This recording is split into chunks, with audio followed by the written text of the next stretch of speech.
Le Clermont-Co handball, c'est l'avenir du hand féminin en Auvergne. Un avenir qui s'est décidé à l'aube de la saison 2013-2014.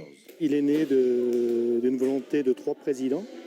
Président du Pérignat, du HCP, du Stade Clermontois et de Cournon, qui se sont dit, on n'a pas d'équipe de haut niveau dans la région, ça serait bien qu'on se réunisse pour faire une équipe de haut niveau. Donc il y a 3 ans maintenant, ils se sont réunis et puis on a fait notre entente.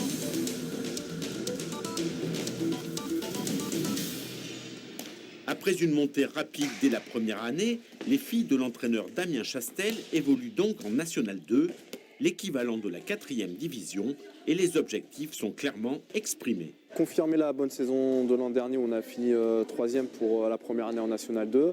Et donc cette année, on veut passer le pas supplémentaire, progresser, donc c'est finir dans les 2 premiers pour pouvoir accéder à la National 1. Et pour les atteindre, il est nécessaire de souligner les points forts ainsi que les points faibles du groupe.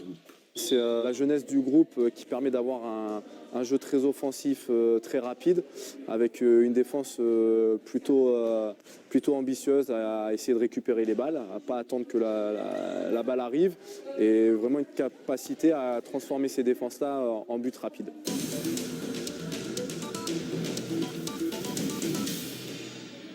La difficulté, c'est aussi du fait qu'on a un groupe jeune, c'est-à-dire que dans les moments un petit peu de doute ou les temps faibles du match, on a du mal à éviter la crise, entre guillemets.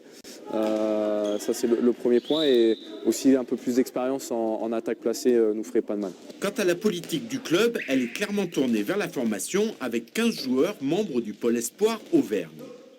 Quoi qu'il en soit, aujourd'hui, après un début d'exercice compliqué, les Puy-d'Aumoises restent maîtres sur leur terre et viennent de signer leur 3e victoire face à Anglet-Biarritz. Elles vont maintenant aller affronter Val-de-Boutonne, près de Niort, en espérant que ce soit le début d'une longue série de victoires pour se rapprocher du haut du classement.